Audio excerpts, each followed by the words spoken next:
Hello students, welcome to my channel. Let's learn. Students, today in this video we will learn the uses of present continuous tense.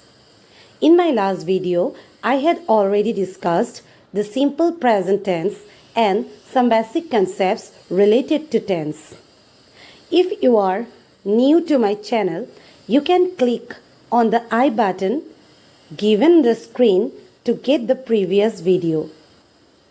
After that, you can be very clear about your basic ideas. So students, আমি আমাৰ এই ভিডিঅ'টোত present continuous টেন্সৰ বিষয়ে পঢ়িম। মই মোৰ যোৱাবোৰ ভিডিঅ'ত already simple present tense আৰু কিছুমান বেছিক কনচেপ্টছ আলোচনা কৰিছোঁ। যদি তুমি মোৰ চেনেলটোত নতুনকৈ আহিছা তেতিয়াহ'লে স্ক্ৰীনত দি থোৱা আই বাটনটোত ক্লিক কৰি মোৰ প্ৰিভিয়াছ ভিডিঅ'বোৰ এবাৰ চাব পাৰিবা।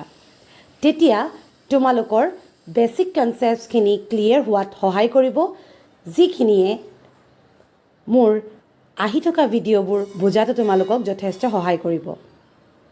Okay, so let's start our class for today.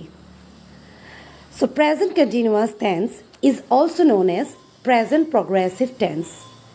A present continuous tense took ami present progressive tense buliu kobo paru.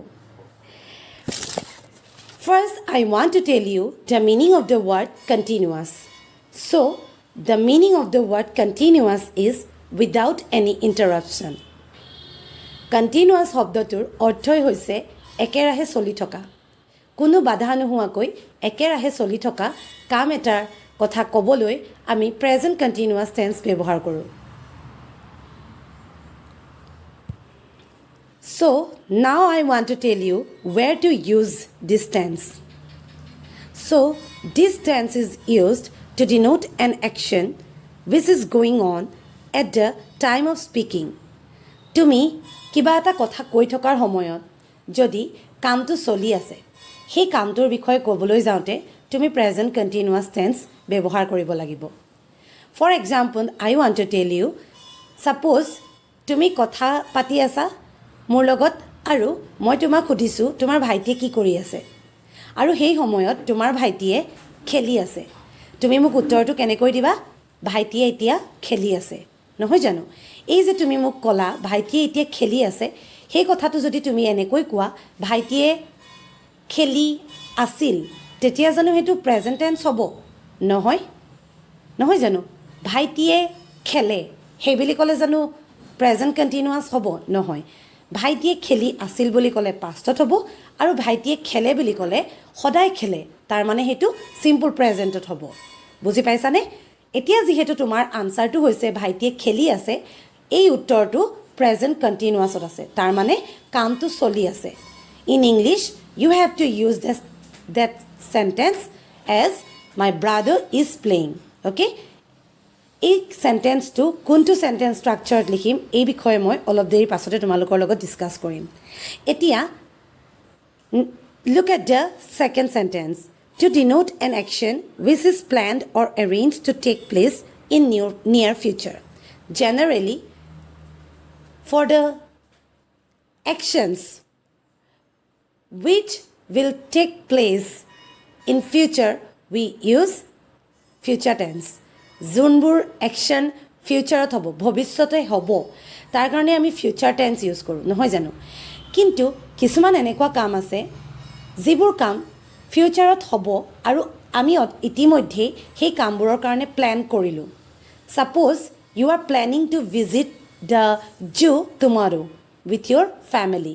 তুমি কাইলৈ তোমাৰ ফেমিলিৰ লগত চিৰিয়াখানা চাবলৈ যাবা। ইউ হেড অলৰেডি প্লেণ্ড, আৰু তেনেকুৱা প্লেণ্ড একশ্যনবোৰৰ কথা কওঁতে আমি প্ৰেজেণ্ট কণ্টিনিউৱাছ টেন্স ইউজ কৰোঁ। বুজি পালা? Now look at the sentence structure. I mean, how can you write a sentence in this tense? এই টেন্সটোত তুমি চেণ্টেন্স এটা কেনেকৈ লিখিবা? You have to memorise this structure. Okay, so' first subject will come. Okay, next auxiliary verb, but here তিনটাই auxiliary verb আহিব, is, are, am. Okay, these are also known as be verbs in present. Present tense be verb বুলিও আমি এটা কওঁ is are am. Okay, next main verb, and after the main verb you must use ing. Main verb to use কৰাৰ পাছত তুমি তাৰ লগত ing এটা লগ দিব লাগিব. After that object. Now I think all of you know about the use of is or am. Is or am ক'ত ক'ত ইউজ কৰে তোমালোকে চাগৈ জানাই সকলোৱে, হ'লেও মই এবাৰ কৈ দিছোঁ. আমি আইৰ পাছত এম ইউজ কৰোঁ, ইউ আৰ, ইউটো ছিংগুলাৰত হওক প্লুৰেলত হওক এইটোত আমি আৰ ইউজ কৰোঁ. হি চি ইট ইজ, দে হ'লে আৰ, উই হ'লে আৰ. কাৰেক্ট? চ' ইন আদাৰ ৱৰ্ড ইউ কেন চে except the word I. After all the singular number you can use is, and after all the nouns of plural number you have to use are. Okay, singular number or noun or pasot is use koriba, kintu I to rako is use koribo noaru, I pasot am. Okay, aru plural or pasot plural number or pasot ki use koriba are. Buzi pala? Now look at this sentence, how we are using the sentence structures. Okay, sentence structure to keneki use korisu ei sentence kita chua. Now look at this boy. Suppose tomaloke ei picture gikhon sai asa, thik ase, loratue kheli ase, ki boli koba? He is playing now. Okay, now look at the sentence, how we are using it. He to ki hoy? Subject. Kar kotha koise? Tar kotha koise. He, the subject. Then is the auxiliary verb. Correct? Then play to eta main verb. Hoy ne nohoy? Play is a main verb, and after that we are using ing. Playing hoy goise. Buzi pala? Now mane etia. Next we are going to visit the zoo tomorrow. It is a pre-planning action. Okay, pre-planned action mane etu already tumi plan korilai. So we are using present continuous here. We subject hoise, then our auxiliary use korisu, goes verb, after that we are using ing according to the structure. Buzi pala? Going to visit the zoo tomorrow. Clear? But there is one most important thing to know about continuous forms of verb. Continuous form of verbs mane ki gom paisa ne? Verbor pasot je ing use koru, etu continuous form of verb boli koy. Verbor continuous form. Jote tumaloke continuous dekhiba tate ing use hoye verbor pasot. Okay, so it is known as continuous forms of verbs. So the important thing is that all the verbs cannot be used in continuous form. Hokolo verbor pasote ami ing use koribo noaru. And based on that fact, verbs are divided into stative and dynamic verbs. Aru hei kothatur uporot bhitti koriye ami je kisuman verbor pasot ing use koribo paru, kisuman verbor pasot ing use koribo noaru, hei factor uporot base koriye verbs burok duta bhagot bhogwa hoise. One is stative, another one is dynamic verbs. Clear? Now let's learn about stative verbs. So what are stative verbs? The verbs which refer to a state or condition which is quite static or unchanging. Stative verbs bure hei action burok bujai junbur condition. Okay, mental condition, emotional condition, physical condition. Okay, these verbs are action words are called stative verbs. And after stative verbs we normally cannot use ing. Ami stative verbor pason normally ing use nokoru. Buzi paisa? Etia ami stative verbs or uporot cham. Different classification of stative verbs. First to swa verbs of perception. Do you know what is the meaning of perception? Perception to ami Assamese অনুভৱ বুলি কওঁ. অনুভৱ কৰোতে যোনবোৰ শব্দ use কৰোঁ. Do you know about 5 senses? Assamese যাক আমি কওঁ পঞ্চ ইন্দ্ৰিয়. 5 sense organs গিটা কি কি বাৰু? Nose, eyes, ear, skin, tongue. Correct? Nose hobo, পঞ্চ ইন্দ্ৰিয় কোনকেইটা আমাৰ চকু নাক কাণ জিভা আৰু ছাল হয়নে নহয় আৰু এই পঞ্চ ইন্দ্ৰিয় 5 সেন্স কেইটা ইউজ কৰি যোনকেইটা একশ্যন কৰোঁ সেইবোৰক আমি ভাৰ্বছ অফ পাৰচেপশ্যন বুলি কওঁ these are see. We see with our eyes, we hear with our ears, we smell with our nose, we taste with our tongue, and we feel with our skin. Correct? So, is a 5 sensor logot related action word. After these words or verbs, we cannot use ing. Clear? We cannot write I am seeing. I am seeing বুলি use নকৰোঁ. What you have to use? I see. যেতিয়া তুমি continuous ফৰ্মত use কৰিব নোৱাৰিবা তেনেকুৱা চেণ্টেন্সবোৰতে আমি simple present tense use কৰিম বুজি পাইছা I am seeing him now তেনেকৈ ইউজ নকৰোঁ I see him now in present tense simple present tense আমি ইউজ কৰিম next the verbs notice and recognize can also be included here আৰু এই verbs of perceptionতে আৰু দুটা verb add হ'ব notice and recognize notice means মনোযোগ দিয়া okay noticing use নকৰোঁ আমি recognizing use নকৰোঁ recognizing মানে হৈছে চিনিব পৰা somehow these two actions are also related to 5 sense বুজি পালা পঞ্চ ইন্দ্ৰিয়ৰ লগতে জড়িত হয় এই দুটা একশ্যনো so these words are also called stative verbs clear next verbs of appearance appearance means act of becoming visible to the eyes look appear resemble etc are also known as stative verbs এইবোৰকো আমি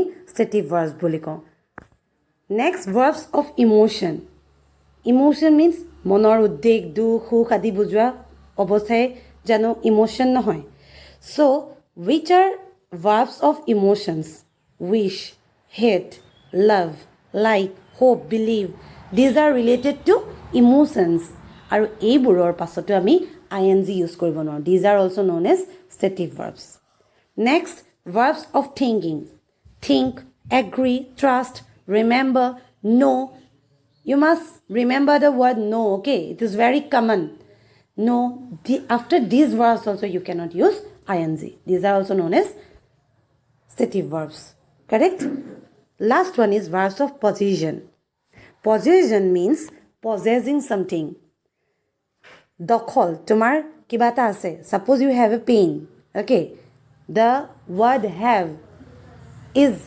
used as a main verb correct I have a pen have বুলি কওঁতে there it is not using as an auxiliary that auxiliary হিচাপে use নাই হোৱা এইটো মোৰ আছে বুলি কওঁতে it is a main verb okay and these are known as verbs of possession I own a house মই এটা ঘৰৰ মালিক হয় মোৰ এটা ঘৰ আছে okay this book belongs to me belong is a verb of possession তোমাৰ আছে এখন তোমাৰ হয় তোমাৰ দখল আছে তুমি মালিক হয় বুকখনৰ okay there you cannot use continuous form clear